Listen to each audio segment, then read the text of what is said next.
A graduate of Port Colborne High School, Joe Fabiani walked onto the Western campus in 1969. Only one of 5 freshmen to make the varsity squad, this multi-talented athlete played 3 different positions for John Metris, who was in his last year at the helm of the Mustangs. In a regular season game against McMaster, the rookie Fabiani ran for a touchdown, threw for a touchdown, and had an interception, while also handling the team's punting duties.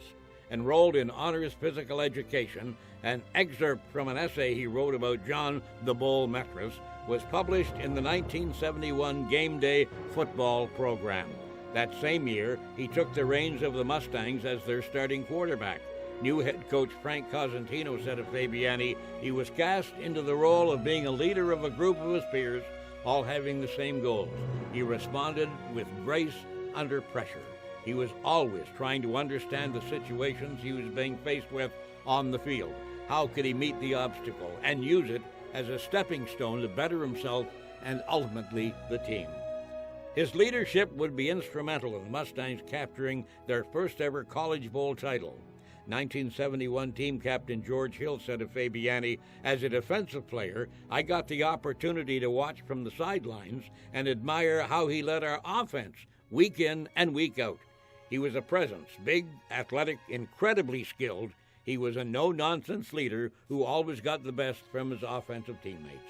He was the type of leader everyone enjoyed being around because you could tell instantly that he cared." Cosentino also said of Fabiani, "There was certainly no bluster about him, but always there was a quiet sense of confidence, whether he was in a play pass or drop-back situation, running or executing a handoff."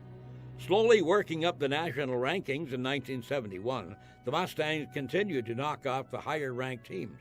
Each game, Fabiani would reach into his bag of tricks as the Mustangs renewed the football madness that had been dominant on the campus for years. In the 1971 Vanier Cup game, Fabiani hooked up with receiver Terry Harvey for a record-breaking pass and catch of 97 yards. He threw for 234 yards on 15 tries, had 1 touchdown pass in the nail-biting 15-14 win over the University of Alberta. Fabiani's performance was a critical role in the Mustang squad, becoming number 1 in 71 and capturing Western's first ever Vanier Cup title. Assistant coach Gary Smith said of Fabiani, "He had a superb game when it counted most, and that despite his obvious talents as a quarterback, Joe was a modest and unassuming person who was liked by anyone he came into contact with." Teammate Jim Budge noted that he handled the pressures of playing quarterback very well and quickly became a great team leader. As a result, Fabiani was voted team captain for both the 1972 and 73 teams and was the recipient of the George McCullough Trophy as the team MVP in 1972. Recognizing his versatility and skill, he became a third-round draft choice of the BC Lions in the 1973 CFL draft. Delaying a pro career, Fabiani would return to Western for a 5th year of eligibility and attend Althouse College to obtain his Bachelor of Education. By the end of that final year, Fabiani had become the UWO career leading passer in yards with 2,033 and touchdowns with 20. A knee injury in 1973 would end his football career, so Fabiani pursued his other passion as an educator.